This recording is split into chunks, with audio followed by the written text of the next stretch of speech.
Ang mga panauhin ay nagtitipon sa bahay ni Kapitan Tiago. Masaya ang kapaligiran at may masaganang pagkain.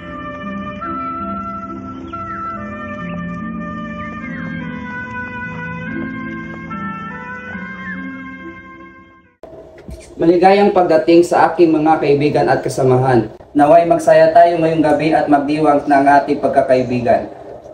Kailangan mo talaga natin magtipon-tipon dito? Tila ang lugar na ito hindi karapat dapat sa akin. Huwag kang mag-alala, Padre. Narito ako para siguraduhin maayos ang lahat. Hindi ko gusto ang iyong tono, Teniente. At hindi ko gusto ang iyong asal, Padre. Mga kaibigan, magtimpi tayo. Hindi nararapat na magtalo sa ganitong okasyon. Nagkakaroon ng tensyon ngunit pinipilit ng lahat na panatilihin ang kasayahan. Dumating si Ibarra sa bahay ni Kapitan Tiago upang ipakilala sa mga bisita. Nais kong ipakilala sa inyo si Crisostomo Ibarra, anak ng yumaong na si Don Rafael Ibarra, bagong balik mula sa Europa. Ibarra? Anak ni Don Rafael? Opo, Padre. Karangalan kong makilala kayo. Siya ba talaga si Ibarra? Ang gwapo at matalino.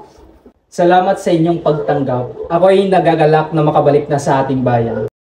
Nagkakaroon ng interes ang mga panauhin kay Ibarra, ngunit si Padre Damaso ay tila nag-alinlangan. Ano-ano na ang iyong napunta sa Europa, Ibarra? Halos nalibot ko na ang buong Europa. Marami akong naging karanasan at kalaman. Talaga bang may silbi ang lahat ng iyon? Sa aking palagay, Padre, mahalaga ang karanasan at kalaman upang makatulong sa ating bayan. Sa tingin mo ba, may magagawa ka sa ating bayan? Isang kabataan na walang alam sa tunay na buhay dito? Gagawin ko ang lahat ng aking makakaya upang makapaglingkod sa ating bayan. Naging tensyonado ang hapunan ngunit nanatiling magalang si Ibarra hanggang sa magpaalam siya. Ibarra, may nais akong ipaalam sa iyo tungkol ito sa iyong ama. Ano yung Teniente? Siya ay hinuli at ikinulong dahil sa mga maling paratak. Ano? Bakit? Paano nangyari? Dahil sa inggit at galit ng mga taong may kapangyarihan, siya ay pinagkaisahan ng mga kaaway.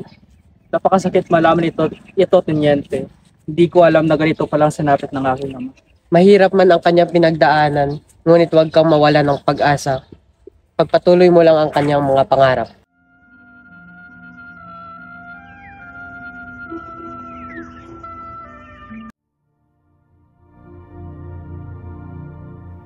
Paano ko ba magagawang ipaglaban ang katarungan para sa aking ama? Ang sakit ng kanyang sinapit ay nagiging gabay ko sa aking mga hakbang. Si Kapitan Tiago ang pinakamayamang tao sa Binondo.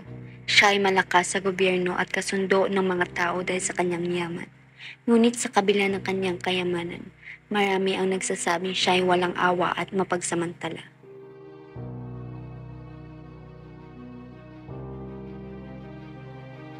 Nag-asawa si Kapitan Tiago kay Pia Alba, ngunit sa loob ng 6 na taon ng kanilang pagsasama, hindi sila nagkaroon ng anak.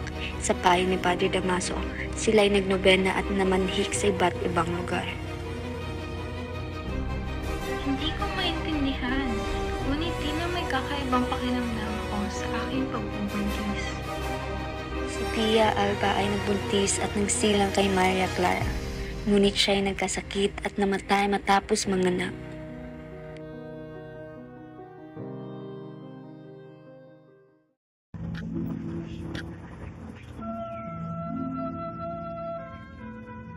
Ibarra, 7 taon na ang nakalipas, ngunit parang kahapon lang nang tayo maghiwalay. Maria Clara, walang makakapigil ng pagmamahal ko sa iyo. Ang bawat araw na lumipas ay katumbas ng aking pag-ibig sa iyo. Ngunit, natatakot akong mawala ka muli. Ayokong magkalayo tayong muli. Hindi kita iiwan, Maria Clara. Pangako ko, magbabalik ako sa ating bayan upang maglingkod at upang makasama ka. 7 taon na ang nakalipas mula nang iniwan ko ang aking bayan. Maraming alaala ang bumabalik sa aking isipan.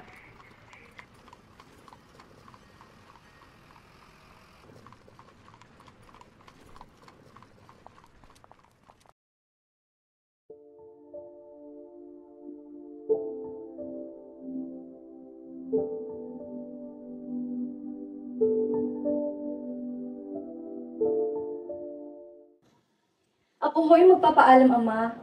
Samahan niyo ho kami, Tia Isabel. Sige anak, mag-ingat ka.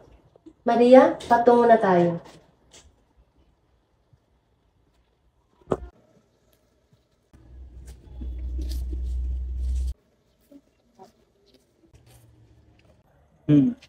Aalis na naman pala sila.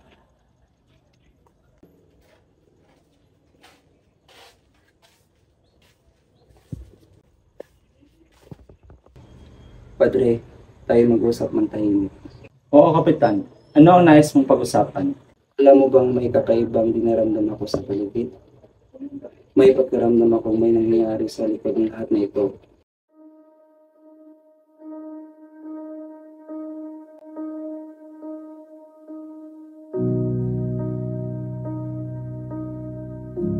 Nagsimulang magkaroon ng diskusyon ang dalawa habang sa kabilang dako. Matapos magmisa si Padre Sibilas sa kumbento ng mga Dominiko, nakausap niya ang isang matandang pari na may sakit. Ang mga tao ay nagigising na sa katotohanan. Kailangan na nating baguhin ang ating mga pamamaraan, Padre. Tama po kayo, Padre. Ang dami ng hindi magagandang nangyayari sa atin. Sa gitna ng kanilang pag-uusap, ipinaliwanag din ng matandang pari na kailangan ng magbago ng mga praile sa kanilang pagpapalakad sa Pilipinas. Ang San Diego, isang bayan na puno ng mga sakahan at mayaman sa agrikultura. Kilala ito sa kanilang malalawak na taniman at ang kagandahan ng lawang itinatampok nito. Ano ang pinakamahalagang isyu ng ating bayan, Don Felipo? Ang pangunahing issue dito sa San Diego ay ang paghahati-hati ng mga tao. May mga grupong sumusuporta sa konserbador at mayroon naman nagtutulak sa liberal. Kailangan natin ng pagbabago at pagkakaisa. Paano natin ito may gagawa? Ako ay may mga plano, Ibarra. Kailangan nating ipagpatuloy ang ating mga lilinin para sa ikabubuti ng San Diego.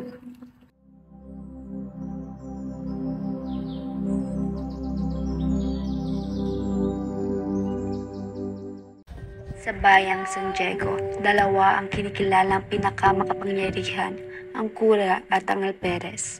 Bagamat mayaman si Don Rafael Ibarra, hindi siya kinikilalang makapangyarihan dahil sa inggit ng mga taong may kapangyarihan sa gobyerno.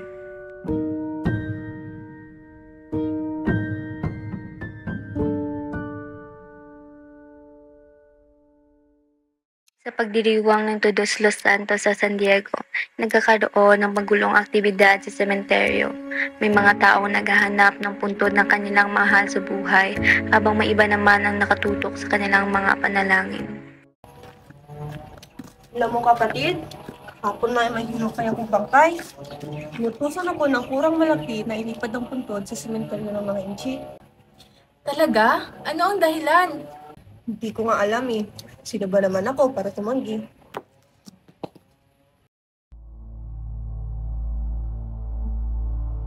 Sa kanyang pagdating sa sementeryo ng San Diego, kasama ang matandang utusan, agad na hinanap ni Crisostomo Ibarra ang puntod ng kanyang ama. Subalit, hindi nila inaasahang wala nang labing doon. Ito? Paano? Sinong may mga pakanan nito? Noong isang araw, may narinig akong dalawang lalaking nag-uusap. Ang sabi, ang kurang malaki daw ang nagpuhukay sa bangkay ng iyong ama. Hindi ko matanggap na nawawala ang labi ng aking ama!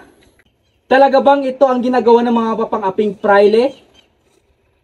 Sa gitna ng kanyang galit, nilakad ni Crisostomo Ibarra ang kabayanan patungo sa isang lumang bahay na matagal niya nang hindi napupuntahan. Habang naglalakad siya, biglang nakasalubong ni Crisostomo Ibarra si Padre Salvi na hindi alintana ang galit na bumalot sa kanyang katauhan. Crisostomo, kamusta? Nakita ko yung mukha, tila mayroon mabigat na pinagdaraanan. Ikaw ay pakana sa pagkawala ng labi ng aking ama, hindi ba? Hindi ko alam iyong pinagsasabi, Crisostomo. Huwag kang magpadala sa iyong emosyon. Alam mo naman, hindi ako nagpapasya sa ganoong bagay. Huwag mo akong linlangin! Padre! Alam ko may kinalaman ka dito! Crisostomo, hindi ko kailanman ipagkakait ang katarungan, ngunit hindi rin ako dapat mong sisihin. Hindi mo ba alam na ito ay kagawa ng isang kura? Sino ba may galit sa akin kundi ikaw? at dali-daling pinalayo ng mga Guardia Civil ang braille kay Crisostomo Ibarra. Kapatid, kailangan na natin tapusin ang paghila nito bago tayo makauwi at baka maabutan tayo ng sakristan ngayon. Oo nga, Basilio. Ang sakit na ng katawan ko kahihila nitong kampana. Basilio, ako'y natatakot kay Padre Salve. Lagi niya tayong sinasaktan. Huwag kang mag-alala, Crispin. Makakataksin tayo sa kanya. Crispin! Basilio! Bakit kayo nag-uusap dyan? Gawin yung inyong trabaho. Opo, Padre Salve. Pasensya na po. Mararamdaman mo ang pait at paghihirap na dinanas ni Sisa sa kanyang pangungulila sa dalawang anak na sina Basilio at Crispin na nawalay sa kanya. Crispin! Basilio!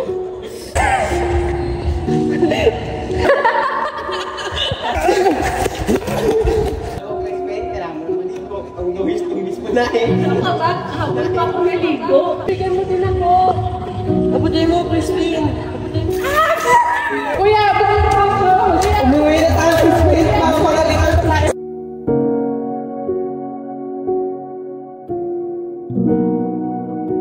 Crispin! Crispin! Salve, tama na po. Nasasaktan po ako. Si Crispin, pinakahirapan nila. Panginoon! Panginoon, bigyan niyo po ako ng lakas! Crispin, bilisan mo. Crispin, hintayin mo ako. Babalikan kita. Ano ang ginagawa niyo?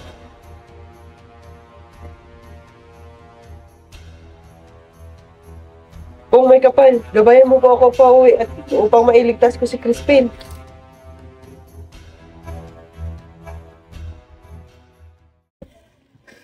Inay! Inay! Anak! Ano nangyari? Bakit Nay. natubuan? Nay, tumakas ako sa kumbento. Hindi ko na makaya ang pang-abuso nila sa amin. Si Crispin, inakusahan nagnakaw.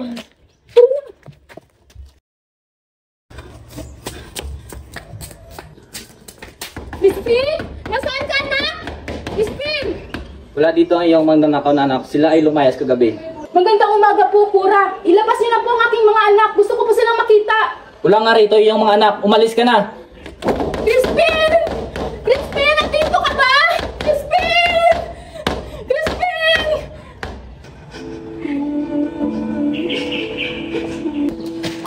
Hindi ko pa ninakaw yun! Hindi ko ninakaw yun! Ninakaw yun! Ako magnanakaw! Maawa po kayo! Padre Salve! Ninakaw yun! Padre Salve! Maawa po kayo! Padre Salve! Paniwalaan niyo po ako! Hindi ko po ninakaw yun! Sinakta ni Padre Salve si Crispin hanggang ito'y nawala ng malay at namatay.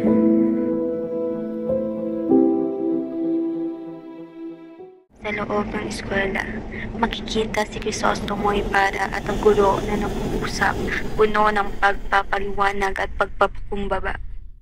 Guro, ang iyong mga salaysay nagtuturo sa amin ng maraming bagay. Mahalaga ang iyong pagpupursige sa kabila ng lahat ng mga pagsubok. Tunay nga, ang pagtuturo ay isang gawain ng puno ng pag-asa at pagpupursige. Subalit, may mga sandali rin ng panghina ng loob at pagdaramdam. Dumating si Padre Damaso, puno ng pagtataka at panggigigil. Ano ito ang aking naririnig tungkol sa inyo? Paano niyo tinuturuan ng aking mga alagad? Padre, patawarin ninyo ako. Gagawin ko ang lahat ng aking makakaya upang sundin ang inyong mga utos. Dapat sundin ang aking mga utos. Hindi dapat pinapabayaan ang pamantayan ng simbahan. Dahil sa nalalapit ng pesta ng San Diego, ay isang punong pambayan ang ginanap. Ito ay dinaluhan ng mga lider ng bayan na hahati sa dalawang lapian. Magkaibang mithiin at panuntunan ng dalawang partido. Ayon kay Pilosopong Tasyo, mas mabuti nang magmungkahi tayo ng mga bagay na hindi magugustuhan ng mga matatanda upang malaman natin ang ating punto. Sige, Don Felipo. Magtiwala tayo sa plano. Mga kasama, bilang kinatawan ng Partido Konserbador, narito ang aking mungkahi para sa nilalapit na pista. Mga Ginoo, bilang kinatawan ng Partido Liberal, narito ang aming plano para sa pista. Sumasang-ayon ako, ngunit iba ang gusto ng kura. Hindi nagustuhan ng matatanda ang mga panukala ni Don Filipo. Sumunod ng isang kabesa na nakapagpahinuhod sa damdamin ng lahat.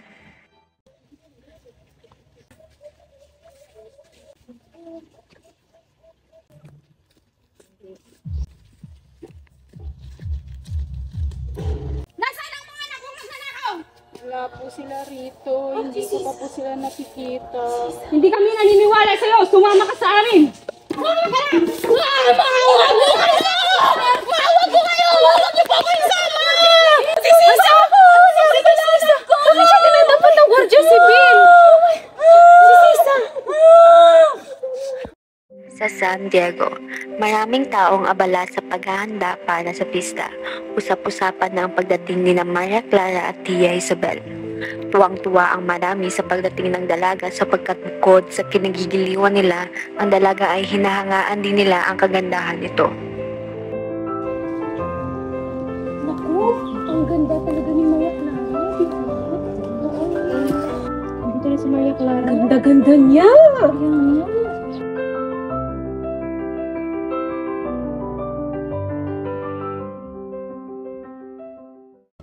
Crisostomo, huwag mong imbitahin si Padre Salvi sa ating pagsasalo sa gubat. Sapagkat may nararamdaman akong kakaiba sa kanyang kinikilos. Huwag kang mag-alala, Maria. Hindi siya makakasama. Sa lawa, maagang gumising ang lahat para mangisda. Kasama na dito sina Crisostomo, Piloto, Maria Clara at iba pang mga kababaihan at kalalakihan. Ngunit habang nangingisda, may buwayang umatake kay Piloto at iniligtas naman siya ni Crisostomo. Crisostomo, ayos ka lang ba? Anong nangyari? Ayos lang ako, Maria. Nakita ko sa si Piloto kanina na inatake ng buwaya, kaya tinulungan ko. Utang ko ang buhay ko sa iyo, Crisostomo. Hindi ko alam anong mangyayari kung wala ka. Ang tapang mo, Crisostomo, hindi lahat ng tao ay kayang harapin ang buwaya. Ang gwapo talaga ni Crisostomo at napakalakas pa. Salamat, Crisostomo. Hindi ko alam kung anong gagawin ko kung mayroong masamang nangyari sa'yo. Basta para sa inyo, gagawin ko ang lahat. Hindi natin makakalimutan ang araw na ito. Isa na namang bayani si Crisostomo sa ating mga mata. Hindi lang basta bayani, ngunit tapat din na kaibigan. Salamat muli, Crisostomo. Wala iyon. Ang importante ay ligtas tayong lahat. Tayo na at bumalik sa nayon. Kailangan ninyong magpahinga. Tayo na. Tulungan natin si Crisostomo at Piloto. Karapat dapat silang alagaan matapos ng insidente sa lawa.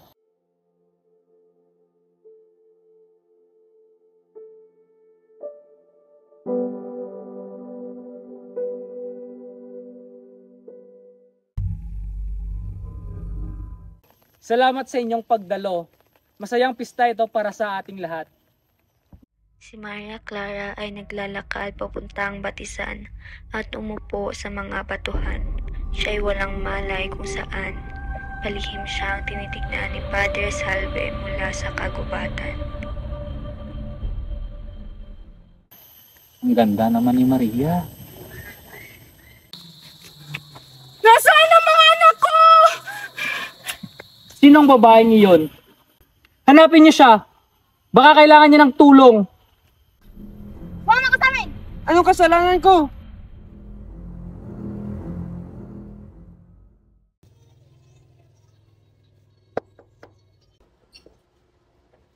Pasok sa Ibarra.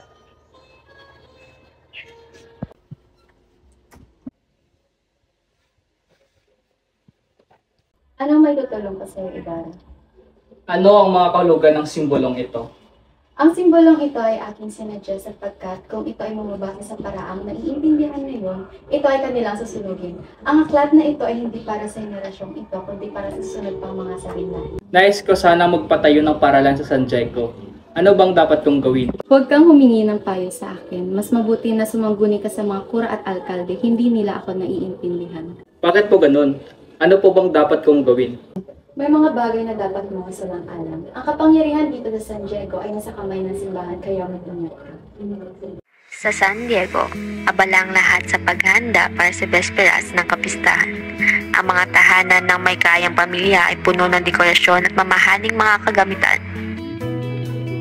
isang bahagi ng bayan, abala rin ang mga manggagawa at magsasaka sa paghahanda ng kanilang mga ani para sa pista.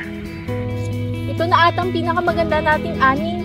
Inihahandog natin ito para sa ating mga amo. Oo nga, sana nagustuhan nila.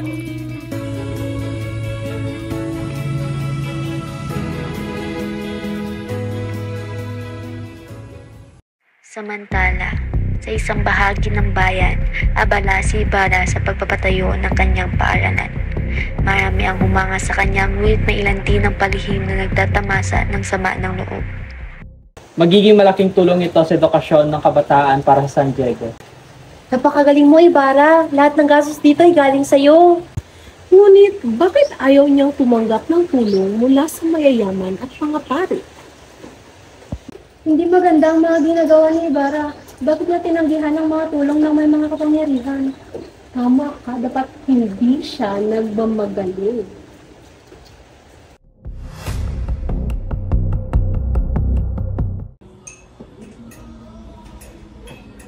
Dapat nakikita natin ang handa ng iba. Sigurado magiging masaya si Maria Clara at Ibarra sa mga handang ito. Nagkaroon ng pagkilala mula sa isang payagan sa Maynila kay Ibarra dahil sa kanyang kagitingan at kadalinuhan. Samantalang si Maria Clara ay patuloy na hinangaan ng lahat ng mga taong nakakakilala sa kanya. Walang katumbas si Maria Clara. Napakaganda at napakaputi. Oo nga. Habang nagpapatuloy ang paghahanda, dumating ang iba't ibang bisita mula sa iba't ibang lugar. Nagdadala ng kanilang mga handa at masasayang kwento. Malugod kong tinatanggap ang bawat isa sa inyo. Salamat sa inyong pagdalo sa aming pista.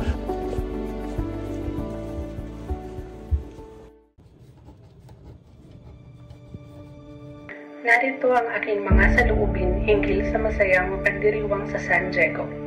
Ang bayan ay nagsama-sama upang ipagdiwang ang kapistahan na may kasamang makabuluhang mga palabas sa entablado.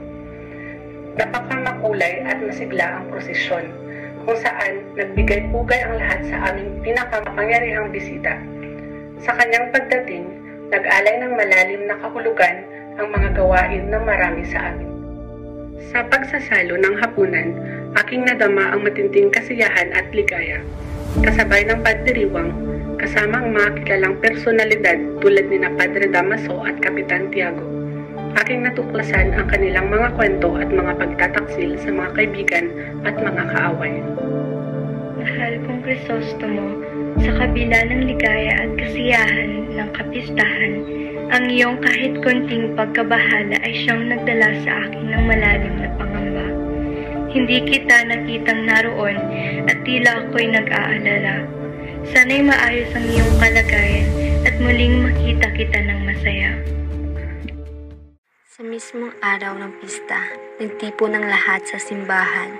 Maaga pa lamang puno na ito ng mga taong may pinakamahusay na damit at magagandang alahas. Mga minamahal kong kababayan, magandang umaga sa inyong lahat. Ako ay lubos na nagpapasalamat at tayo nagkasama-sama ngayong mahal na araw ng ating patron, San Diego de Alcala. Kahit na ako ay may kaunting karamdaman, ang aking puso ay puno ng kagalakan at pasasalamat sa inyo mga anak. Sa inyong patuloy na pagtangkilik sa ating simbahan at sa mga tradisyon ng ating bayan. Habang nagpapatuloy ang misa, may isang insidente sa labas ng simbahan. Pa! Papa! Papa! Pa!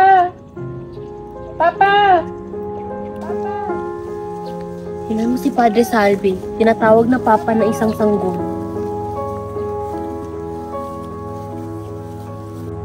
Sino ang batang yun?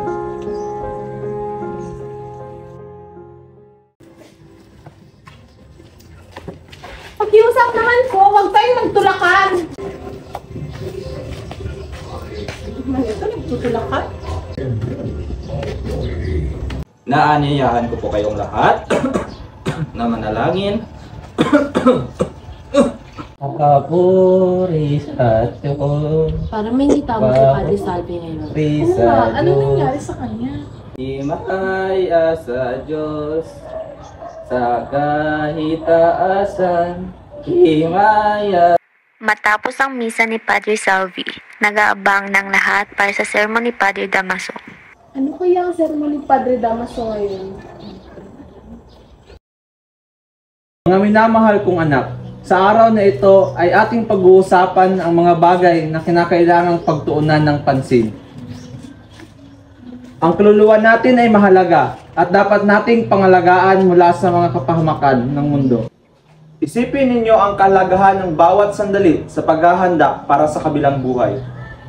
Ang impyerno ay isang katotohanan na dapat nating paghandaan. Ang kasamaan sa ating mundo ay nagdadala ng panganib sa ating mga kaluluwa. Maraming salamat sa inyong pakikinig.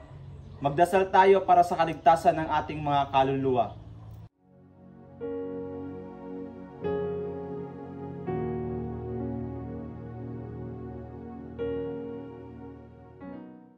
Nasa loob ng simbahan, nagsisimula ng seremonya ng pag-ugos para sa paaralang nais ipatayo ni Crisostomo Ibarra.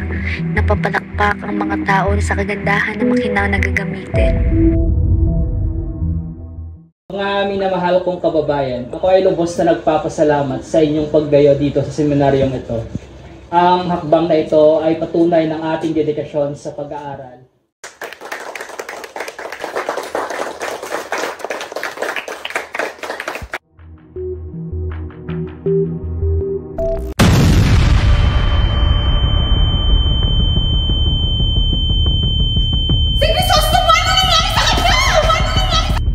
Nakakita ba na bago nangyari? Hindi! Mabilis ang mga pangyayari! Nakita mo ba yun? Hindi ko nakita.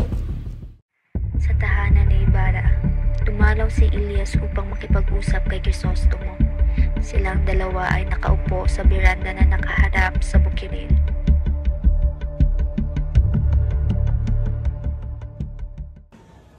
Crisostomo, hindi ko mapagilan ang aking pangamba. Baka may mga taong gustong pumatay siya. Dapat ka mag-ingat. Oo, Elias. Ang pangyayari kanina ay hindi ordinaryo. May mga interesadong magdulot ng panganib sa akin. Hindi tayo dapat magpabaya. Alam mo na marami ang labis na sasaktan sa mga ginawa mo dito sa bayan. Ito ang pinakamabuting paraan para makamit natin ang pagbabago. Kailangan natin ituloy ang ating plano. Mag-ingat ka, Crisostomo. Huwag mong pabayaan ang iyong sarili.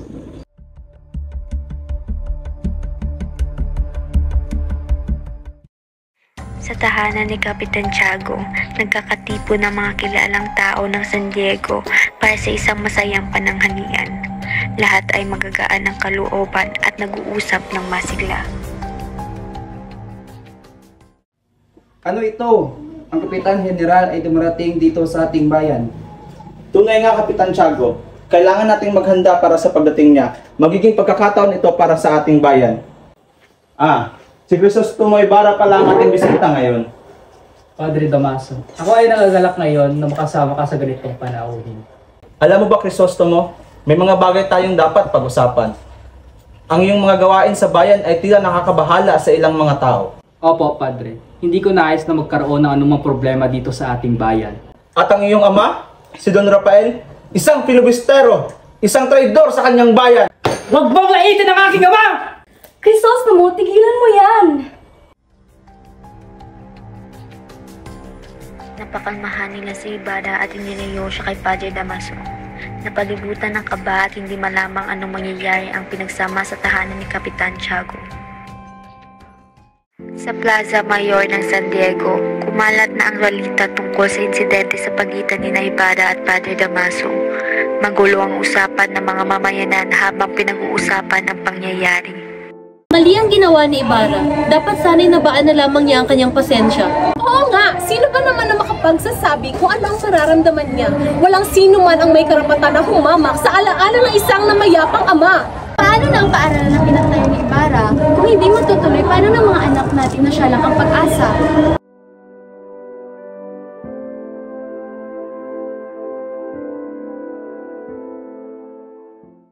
Sa bahay ni na Kapitan Tiago, nag-alala si Maria Clara habang nakaupo sa loob ng kanyang kwarto. Ang kanyang mukha ay nalulungkot at nag-iisip. Panginoon, bakit po kailangan kong maranasan ang ganitong kasawian?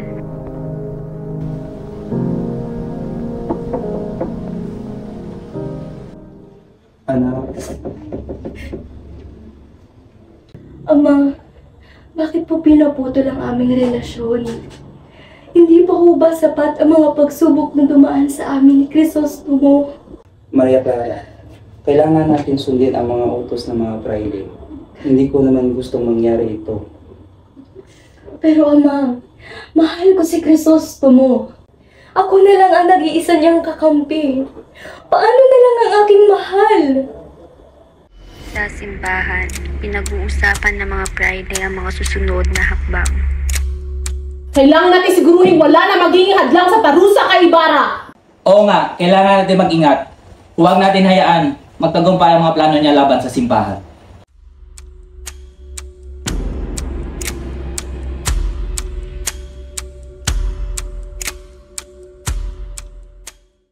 Sa tanggapan ng Kapitan General, nakaantabay ang lahat ng mga pinuno ng bayan at simbahan upang makipagkita sa Kapitan General.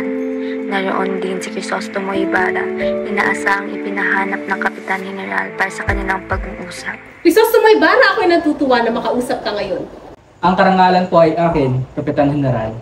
Natutuwa ako sa iyong ginagawang proyekto para sa bayan. Nais kong tulungan ka sa mga ito. Tiyak po kami na ang aming tulong ay magiging mabuti sa ating bayan.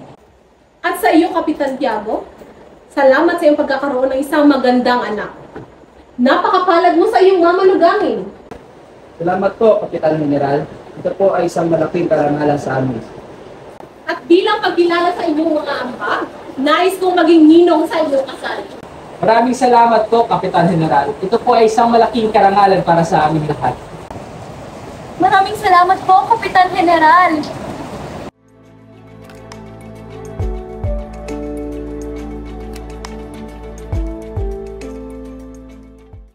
Sa gabi, ang pang-apat na prosesyon ay inilabas sa kalsada. Nagtipon ang maraming tao upang saksihan ang masiglang pagdiriwang. Ang prosesyon ay nagdulot ng lugod at dasal sa mga puso ng mga nakisama. Ang daming mga tao at santo. Tila ba may pahiwatig ang gabi na ito?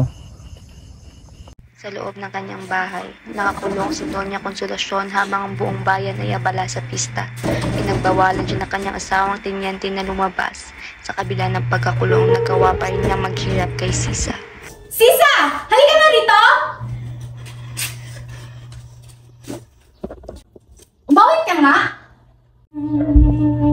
Ayusin mo nga! Stop it now!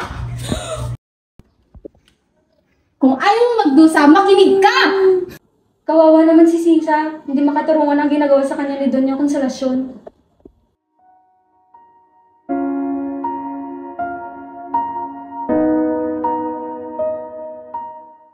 Sa huling gabi ng pista, nagtipon-tipon ng mga tao sa plaza upang manood ng dula.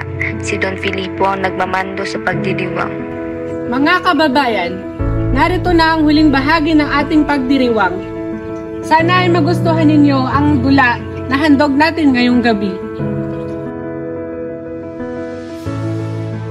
Halos magtatapos ng dula nang biglang dumating si Crisostomo Ibarra. Hindi dapat siya nandito. Paalisin niyo yan! Pasensya na po mga pari, ngunit hindi ko siya maaring pabayaan. Malaki ang kanyang naiambag sa ating pagdiriwang at may utos ang Kapitan General na pahintulutan siya rito. Nagkaroon ng tensyon at hindi pagkakaunawaan sa plaza. Bumaba ang mga tao at nagsimula ang mga kaguluhan. Nang makauwi sa bahay si Ibarra ay halos hindi siya dalawin ng antok. Iniisip niya ang kaguluhang nangyari.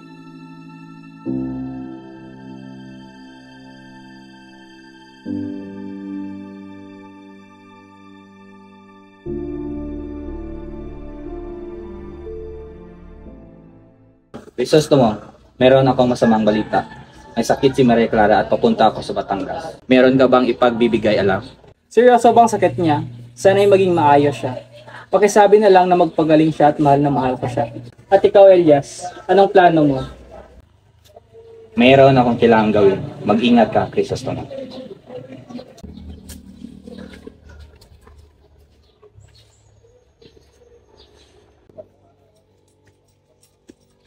Crisostomo, kailangan ko ng tulong mo. Ang aking pamilya ay nangangailangan ng pera para sa paglibing ng aking kapatid. Maaari mo ba kami tulungan? Lucas, hindi ko masabi kung anong kaya kong gawin ngayon. Pero huwag kang mag-alala. Gagawin ko ang lahat. Sa bahay ni Kapitan Tiago, naghihintay ang lahat sa pagdating ng doktor na titingin kay Maria Clara. Madarama ang lungkot at pag-alala ng mga tao. Kailan kaya darating ang doktor? Sana hindi lumala ang kalagayan ni Maria Clara. Diyos ko, tulungan niyo po ang aking pamangkin. Magandang araw sa inyo, Don Tiago. Ako si Dr. Tiborcio D. Espadanya at ito ang aking may bahay, si Doña Victorina. Magandang araw po sa inyong lahat.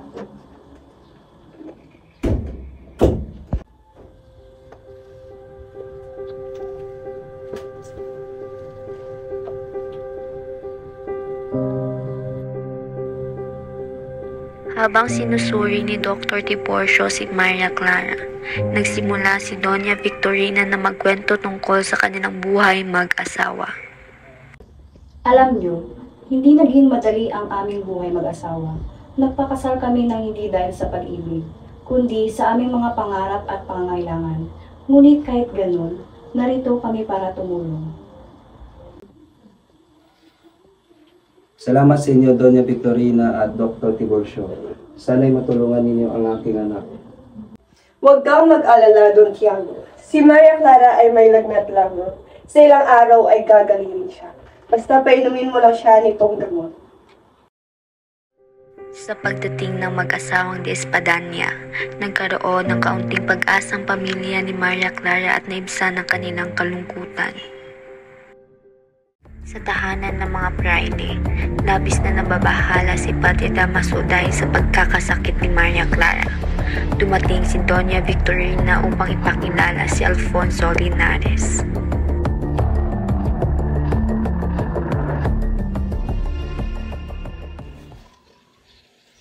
Padre Damaso, nais ko pong ipakilala sa inyo si Alfonso Linares, ang inaanak ng bayaw ninyo. Magandang araw sa inyo. Alfonso, ano ang iyong dala? Ito ang liham mula sa aking ninong. Sana ito ay makatulong sa inyong mga balak.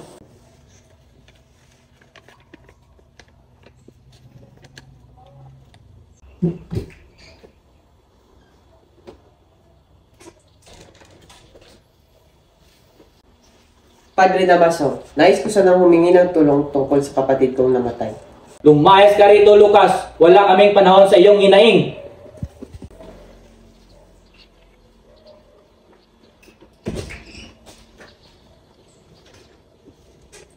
Sa bahay ni Kapitan Tiago, nagkaroon ng pag-uusap ng mga tao tungkol sa pagkakasakit ni Maria Clara matapos mangumpisal. Ano ba dapat nating gawin para gumaling si Maria Clara? Kailangan niya magpahinga at magpagaling. Hindi ko alam kung bakit kailangan pa mangumpisan. Kinakailangan niyang mangumunyon upang tuluyan siyang gumaling. Sa huli, nanaig ang opinyon ni Padre Salvi at ng gabing iyon, mangungumpisal si Maria Clara. Ama, patawarin mo ako sa aking mga kasalanan. Habang nakatingin mula sa malayo si Tia Isabel, napunan niyang tinang may kakaibang nangyayari kay Padre Salvi. Bakit parang si Padre Salvi mismo ang nangangailangan ng kapatawaran? Sa kabundukan, hinanap ni Elias ang isang matandang lalaki na tumulong sa kanya noong nakaraang buwan. Natagpuan niya si Pablo, isang rebelde.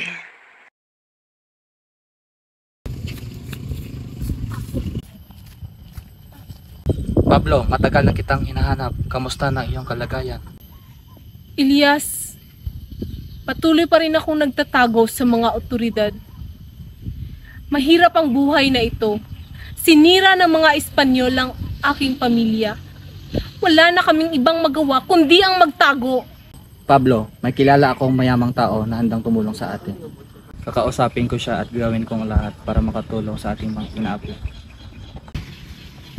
Sana nga'y totoo ang sinasabi mo, Elias. Wala na akong ibang magagawa kundi ang umasa. Sa sabungan, makikita ang iba't ibang uri ng mga tao. Ang sabungan ay puno ng ingay at sigawan habang ang mga manok ay naglalaban. Taya ako sa pula. Malakas yung manok ko. Naku, Mang Pedro. Talo na naman manok mo. Hoy! Taya ako sa puti!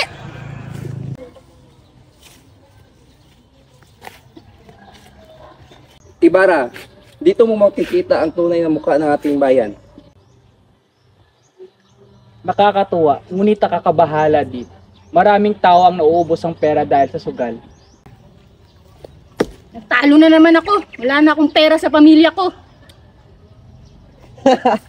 Panalo na naman ako. Iba talaga yung swerte ko. Sa tahanan ni Kapitan Tiago, nagharap si Doña Victorina at si Doña Consolacion. Tila may tensyon sa pagitan nila. Sila ay lumabas at namasyal upang makapag-usap.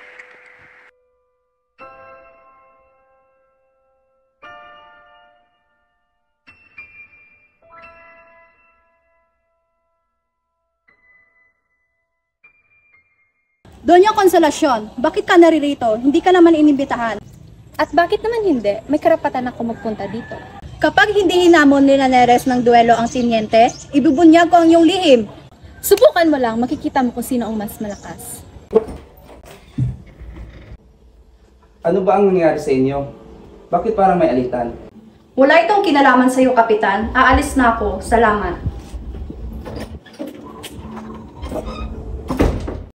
Bumalik si Crisostomo mula sa kanyang paglalakbay dalang balitang pinatawad na siya ng arsobispo. Una niyang dinalaw si Maria Clara. Maria Clara, pinatawad na ako ng arsobispo. Wala na akong ekskomulgado. Napakagandang balita, Ibarra. Salamat sa Diyos! Mabuti at tumating ka, Ibarra. Tuloy ka at kumain muna.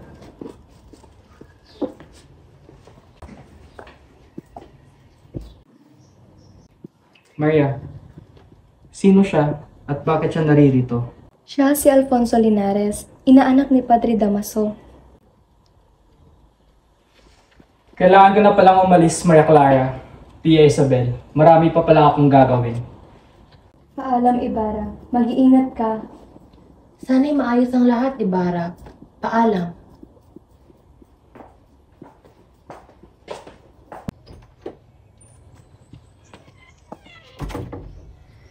Ano ang ginagawa niya rito? Bakit tila may kakaiba?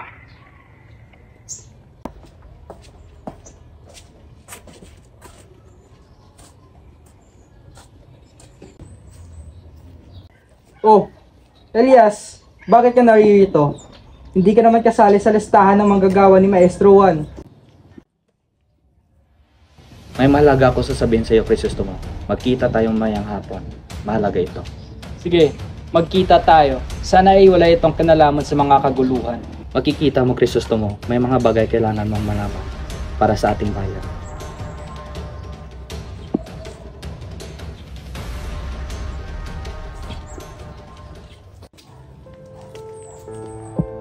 Ano bang nais mong sabihin, Elias? Crisostomo, marami nagdurusa sa ilalim ng pamalaan at korporasyon ng Kaile. Kailangan natin ng pagbabago. Alam ko ang iyong nararamdaman, Elias. Ngunit, hindi basta-basta ang pagbabago. Bakit hindi mo makita ang kanilang paghihirap? Kailangan may gawin tayo.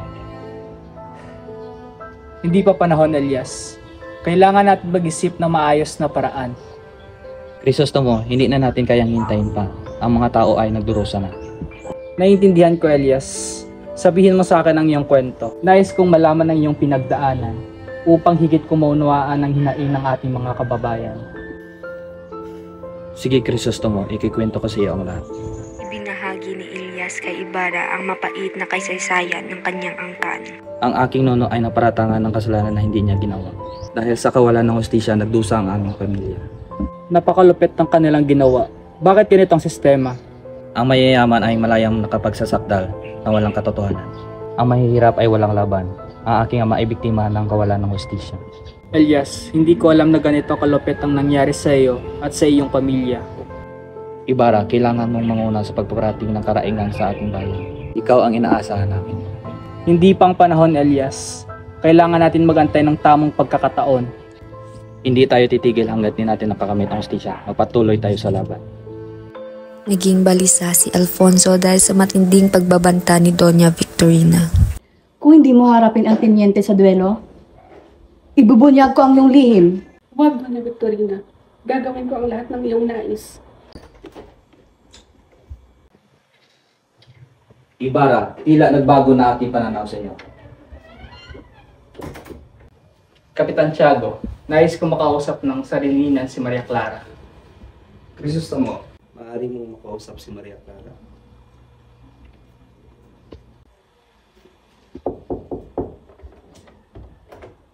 Anak, nandito si Ibarra.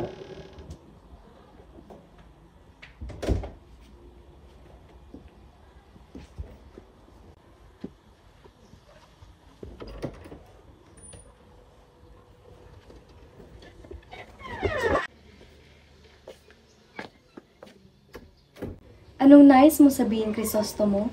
Kailangan natin mag-usap, Maria Clara. May mga bagay tayo na dapat pag-usapan.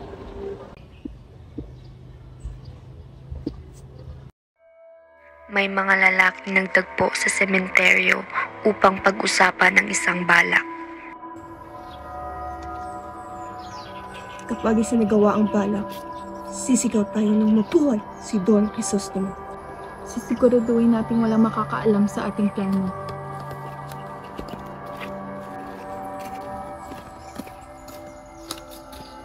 Sinundan pala sila ni Elias para magmatsyag. Nakatagpo niya rito si Lucas, subalit hindi sila nagkakilanlan. Naghihintay ako ng alas 8 para maipili ako ng mga patay na mapalad na baraha. Hindi mo ba alam ang balak nila? Kailangan natin mag-ingat. Alam kong ginagawa ko. Sugal tayo sa ibabaw ng puntod. Umalis ka na, Elias. Ako nang bahala rito. Mag-ingat ka, Lucas. Sana walang mangyaring masama.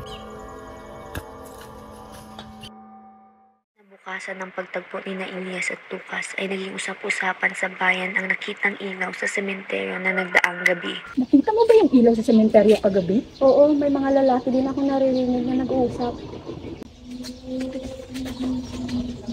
Isa lang itong ilaw at dalawang lalaking sombrerong nakaburi ang nakita ko.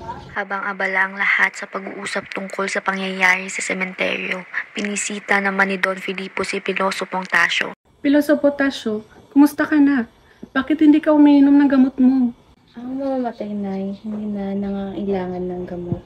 Ito ay mas kailangan ng mga maiiwan. Ano pang may tutulong ko sa iyo? Nais kong makausap si Ibarra. Marami akong nais na ipaalam sa kanya. Mapapansin kakaibang ikinilos ni Padre Salvi ng araw na iyon. Umango siya patungo sa bahay ng komandante upang natuklasan niya ang sabuatan. Komandante, may natuklasan akong sabuatan laban sa atin. Sino ang may pakana lahat ng ito? Hindi ko pa matukoy, ngunit kailangan natin mag-ingat. Huwag na tayong humingi ng tulong sa garisan upang mahuli natin sila.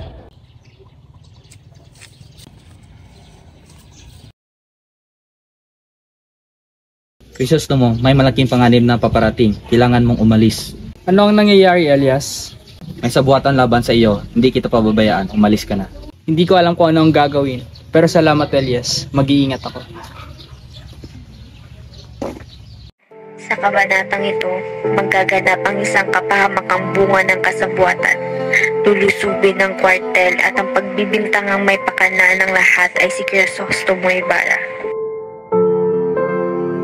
Huliin si Crisostomo Ibarra siya ang pakana ng lahat ng ito! Wala akong alam sa sinasabi ninyo! Ang lulo sa tuhod ni Ibarra ang dahilan ng aming kasawian. Hindi ko inaasahan ito. Subalit siya ay nahimasmasan at nanaig pa din ang pagmamalasakit niya sa binata, kaya't bumalik siya sa bahay ni Ibarra upang kunin mga bagay na maaaring lalong makapagdiin sa binata. Kailangan ko kunin yung mga bagay na makapagdiin kay Crisostomo.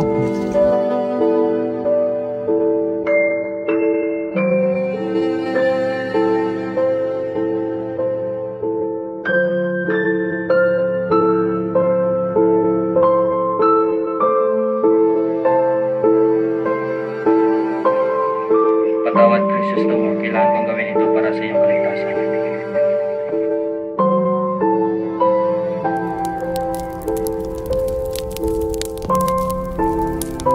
Sunog! Anong nangyari dito?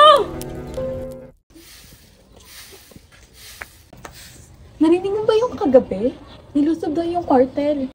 Oo, may mga namatay at marami ang nasaktan. Ano kaya ang susunod na mangyayari? Ang araw ay nagtapos sa pagkakatuklas sa isang bangkay na nakabiti at inakalang nagbigti. Sa eksenang ito, si Elias ay nakakubli sa malapad na sombrero at nakakita ng ilang palatandaan na hindi nagpakamatay kundi pinatay ang bangkay. Ang bangkay ni Lucas. May patay! May patay!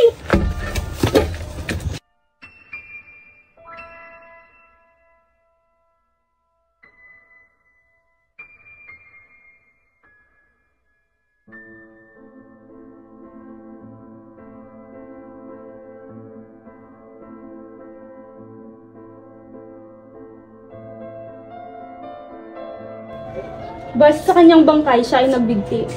Hindi ito karaniwang pagpapakamatay. May mga bakas ng karahasan sa katawan ni Lucas. Sa kabanatang ito makikita ang labis na padusa at kalupitan sa kalalakihang nahuling lumusob sa kwartel. Nakakulong sila sa isang silid na napakadilim at nakakasulasok ang amoy. Hindi ko na kayang amoy dito. Parang kaya tayo pakakawalan. Mukhang wala na tayong pag-asa. Hinahirapan nila tayo ng husto.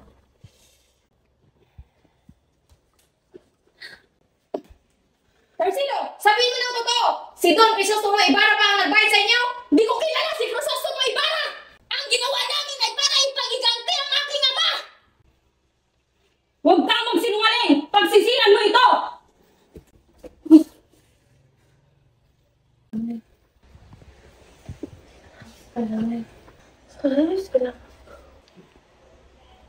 Agad kumalat sa bayan ng balit ng ililipat ng kulungan ng mga bilanggo, kaya't ang mga kamag-anak ng mga bilanggo ay nagpalipat-lipat sa kumbento, sa kwartel at sa munisipyo, nang nanangis habang nagmamakaawa at umaasa mapigilan ng paglilipat.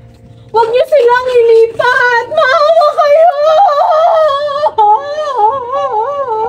Bigyan niyo po sila ng pagkakataong paliwanag. Parang awa niyo na po! Awa niyo na po! Wala na kayong magagawa! Ililipat na sila! Crisostomo, ikaw ang may kasalanan sa lahat ng ito! Pinagbabayad mo kami ng iyong kasalanan! Wala ni isang mangkaibigan o mahal sa buhay ang nagpakita o nagtanggol kay Ibarra. Nakita rin niya ang usok sa labi ng kanyang nasunog na bahay. Wala na akong bayan, tahanan at kaibigan. Wala na rin akong kinabukasan. Nalaman na sa Maynila ang paglusob na nangyari sa bayan ng San Diego. Balitang may kalakip na pagbabanta na labis na ikinatakot ng mga Pilipinong nakabasa. Naging malaking usap-usapan ang nangyari. May mga bagong balita na nanggaling sa Maynila. Lubhang nakakabahala ang nangyayari ngayon sa San Diego. Sana hindi tayo madamay sa pangyayaring iyan. Labis na napulaan si Ibarra, samantalang papuri naman ang natanggap ni Padre Salvi at inakala pa ng ibang pari na baka masungkit niyang mitra ng obispo o maging isa siyang obispo dahil sa naging papel niya sa naudlot na pag-aalsa. Kailangan nating pag-isipan ang dapat nating gawin. Nasa delikado ang ating sitwasyon. Padre Salve, napakahusay ng iyong pamumuno sa mga ganitong pagkakataon. Sa tingin namin ay iyong masusungkit ang mitra ng pagiging obispo o maging isang obispo. Salamat mga kapatid. Gawin natin ang nararapat para sa simbahan at bayan. Labis na nabagabag ang mga taong nagkaroon ng kaugnayan kay Ibarra dahil sa takot na madamay sila ngayong inuusig na ang binata. Ano ang gagawin natin? Baka madamay tayo sa nangyari. Magre-regalo tayo ng mamahaling siksing sa Gobernador General para makaiwas tayo sa pag-aresto. Sana'y makatulong iyan. Ayoko nang madamay pa tayo.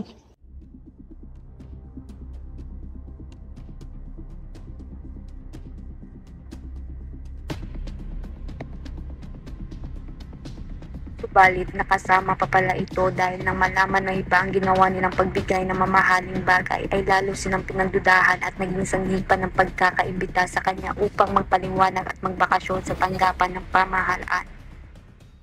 Akala ko'y makakatulong ito, pero lalo tayong napahamak.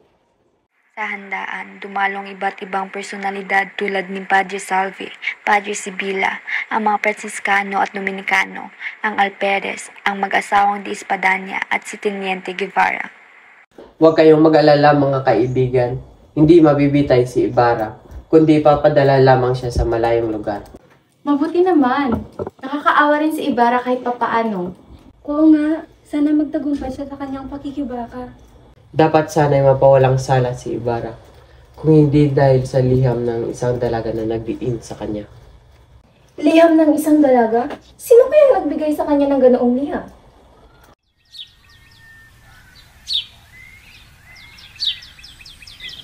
Ano yun? Isang bangka?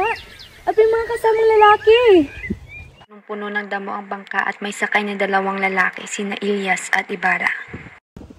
Kailangan na natin magmadali. Malapit na tayo sa kanila. Maria! Narito ako upang magpaalam at bigyan ka ng kalayaan. Hindi ko nais na ikaw ay magdusa dahil sa akin. Crisostomo, napilitan lamang akong talikuran ng ating pag-iibigan dahil sa aking ina at sa aking 2 ama. Hindi ko mahal si Linares. Ikaw lamang ang tunay kong iniibig. Paalam, Maria!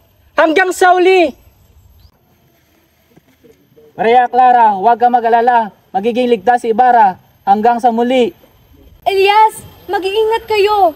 Sana magtagumpay kayo.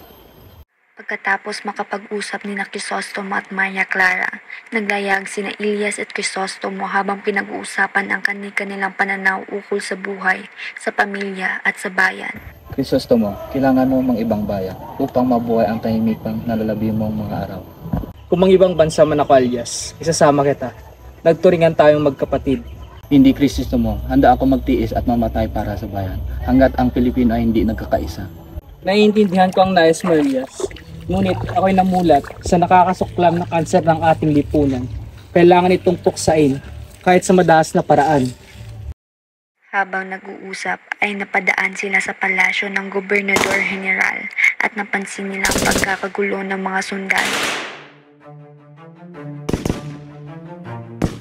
Crisostomo, magtago ka. Tinakpan kita ng damo upang hindi ka makita. Elias, anong gagawin mo? Iligtas mo ang sarili mo, Crisostomo. Magpapahabol ako sa kanila. Elias, wag!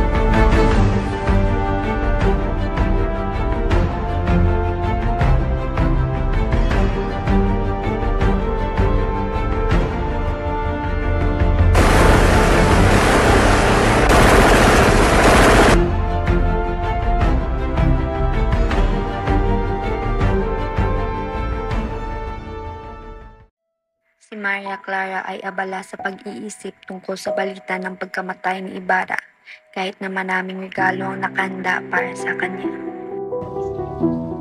Bakit, Ibarra? Bakit mo ako iniwan?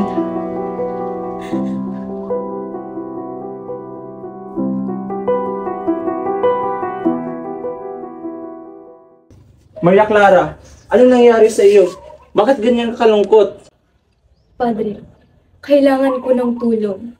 Ayaw ko nang magpakasal kay Alfonso. Maria Clara, ano ang sinasabi mo? Bakit mo gustong sirain ang kasal? Wala na akong ibang pakakasalan pa maliban kay Crisostomo. Para sa akin, 2 bagay lamang ang mahalaga. Ang kamatayan o ang kumbento. Maria Clara, patawarin mo ako. Iniisip ko lamang ang iyong kapakanan. Mahal na mahal kita, anak ko. Padre, kung hindi ako magmumungha, magpapakamatay ako. Maria Clara, masakit man sa akin, pero hayaan kitang magmongha. Huwag mo lang piliin ang kamatayan.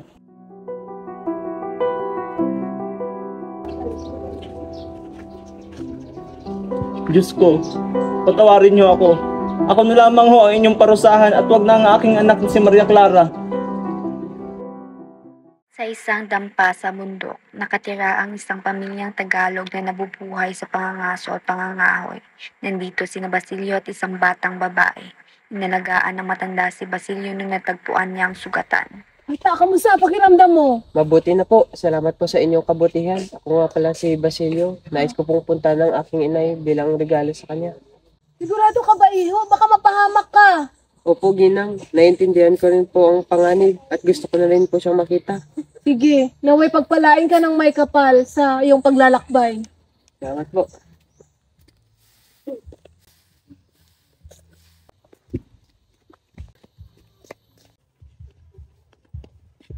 Nasaan si inay?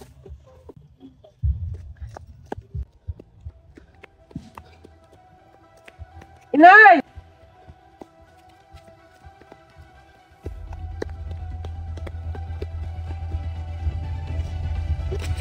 Aray! Tumigil ka! Hindi kita kilala! Inay! Ako ito! Si Basilio! Inay! Ako ito! Si Basilio! Inay! Sandali! Ako ito! Si Basilio! Basilio? Anak? Anak ko! Anak ko! Pasensya na! Mahal na mahal kita!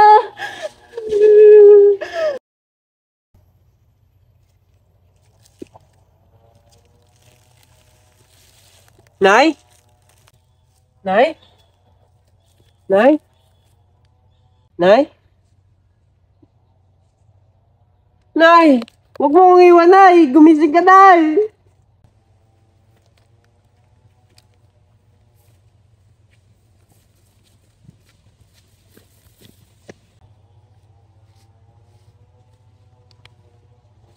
Basilio, pakinggan mo ako. Malapit na ako mamatay.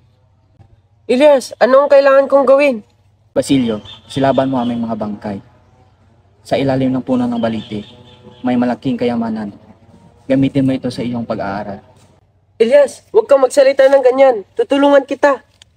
Hindi ko na makikita ang bagong umaga ng ating bayan. Paalam.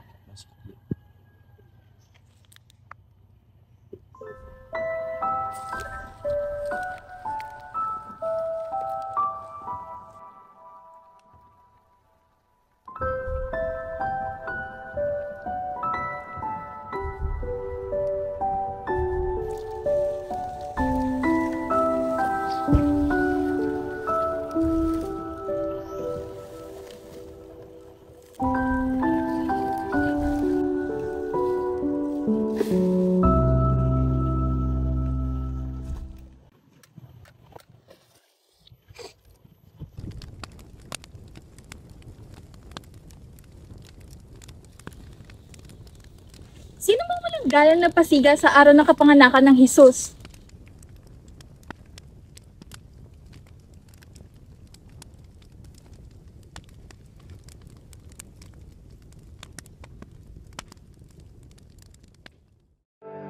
Nagpatuloy si Maria Clara sa pagpasok sa kumbento upang maging isang madre.